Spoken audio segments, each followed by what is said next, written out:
si Kuya Jens, ano yun, reactor natin yan. Official reactor.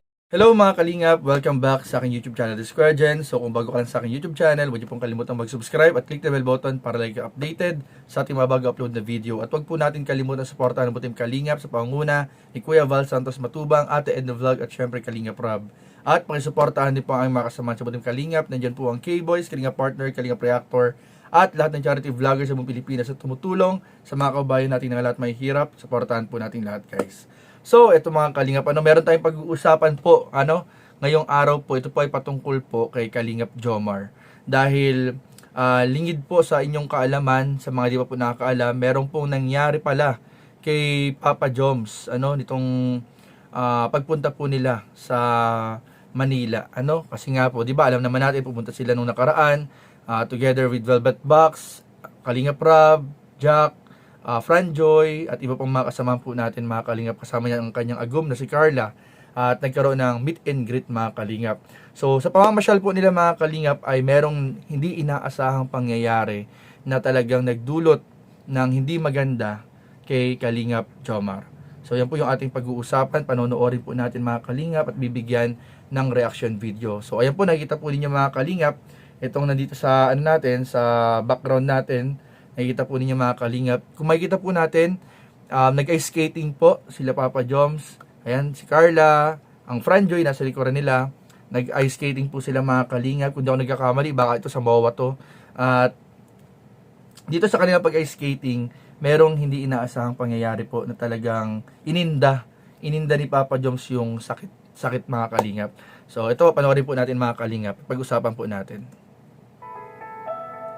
Ayan, kung makikita nyo mga Kalingap, napakasaya ng mag-agum mga Kalingap. Hindi ko lang sure kung to. I-check ko mga Kalingap dun sa episode 105. Hindi ko pa kasi tapos reactionan, pero di ko alam kung may kasama tong part na to. So, ayun enjoy na enjoy pa po mga Kalingap si Papa Joms and Carla dito. Ayan, kita niyo po mga Kalingap. Ayan, si Papa Joms with Carla. Ayan, kasama niya si agum niya, mga Kalingap. Nag-ice skating sila. Ayun. Ito po mga Kalingap, sa hindi inaasahang pangyayari po dito ay tila ba mga Kalingap, dito sa video na to ni Papa Joms, parang may ininda siyang sakit dito mga Kalingap. Siguro maaari natapilok siya. Natapilok or napamali ng bagsak, hindi natin alam. Pero dito mga Kalingap, kung papanoorin niyo yung buong video na to mga Kalingap, parang may iniinda na dyan si Papa Joms na sakit. Hindi natin alam, natapilok ba siya o nadapa o natumba sa pag-ice skating. So yan po yung aalamin po natin, pag-uusapan po natin mga Kalingap. Ayun nahirapan na siyang lumakad dito mga Kalingap Ayan.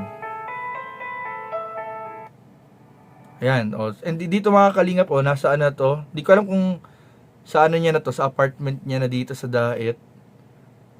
Parang apartment niya na nga dito sa Daet ito mga Kalingap, parang doon sa apartment niya na. So, pag uwi ng Daet, doon mas lalo niyang ininda yung sakit. Ayun, parang, right foot ni Papa Joms, mga Kalingap, may nararamdaman na siya ditong iniindang sakit. Ayun, kawawa man si Papa Joms, mga Kalingap. Ayun, so, nagse-self-remedy na siya dito. Ayan, self-remedy na, home remedy na mga Kalingap, susubukan niyang kung kaya pang dalhin sa pagbabad sa mainit na tubig, maligam-gam na tubig, yung nangyaring sprain. Yan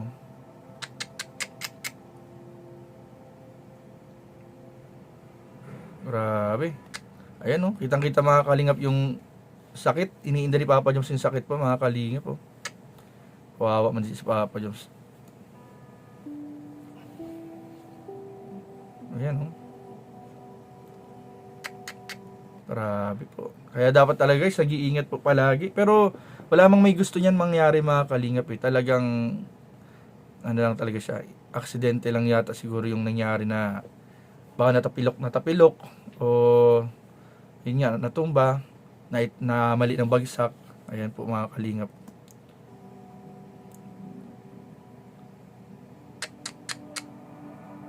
Kawawa man si Papa Joms. Lalo na ngayon po, malapit na po ang birthday ni Papa Joms. Sana naman ay pag birthday niya ay okay na po yung nangyari sa kanyang paa. Ayun, oh. Ayun, oh. Kitang-kita po mga kalingap, sinasakit talaga siya.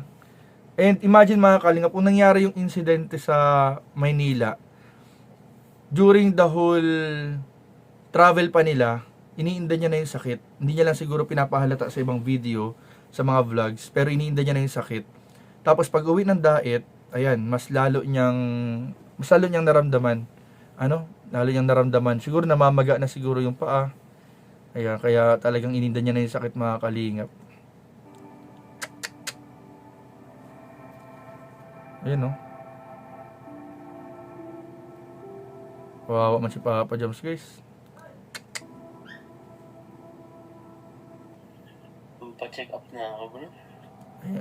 Nagpa-check up si Papa Joms dito, guys, sa vlog na to. Pina-check up na ni Papa Joms, hindi na siguro talaga kaya. Ay, yung ano. Oo, pa-check up. Ano kayo siya? Hindi ko na. Si Daddy Philip pala ang nagbi-video. Ay, kanina, ano pa naman kanina, tolerable pa naman. Kaso, ewan ko, bigla na lang. So, Grabe, ang daming nangyari kay Papa Joms itong mga nakarang araw, guys. Nung nakaraan naman, yung pagpabunot niya ng ngipin, 4 na ngipin, sabay-sabay binunot. Minor surgery. Tapos, naikain niya agad, medyo namutla si Papa Joms. And ngayon, ito namang sprain sa paa niya. pakita kasi hindi naman ganun yung pinaliver. Yung Advil, hindi siya na tumalab sa akin. Kailangan niya ng higher dose. Hindi na raw tumatalab ang mga pain reliever. Ito yung lalipigit. Pag ano na lang ito. Pati na lang ito.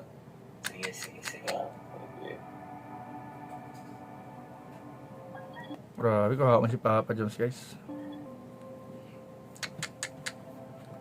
Grabe, inihiga na lang po mga kalingap ni Papa Jones yung sakit.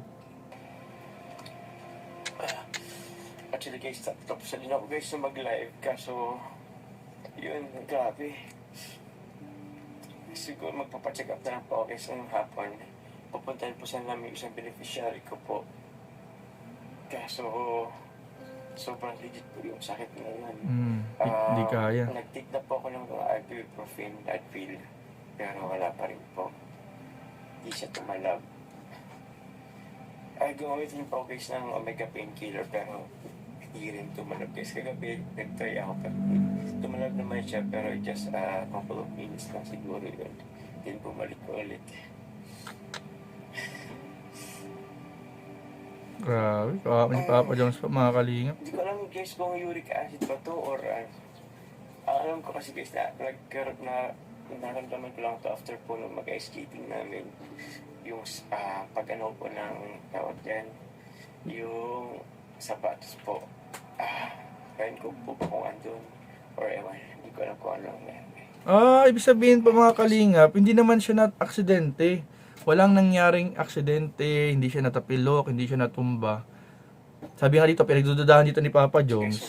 Pinagdududahan niya dito is baka daw uric acid kasi pag mataas ang uric acid, may mga part talaga ng joints na sumasakit. Talagang iniinda na po yung sakit mga kalingap, lalo na sa mga 30s na. Nararamdaman na yun sa mga 30s ng edad. So, ito yung pinagdududahan niya mga kalingap na hindi nga daw mawala-wala yung sakit. Ang sakit ngayon, sobrang sakit. Hindi ko pwedeng galaw-galawin kasi kahit po konting galaw lang nasakit siya, nakipot-kipot.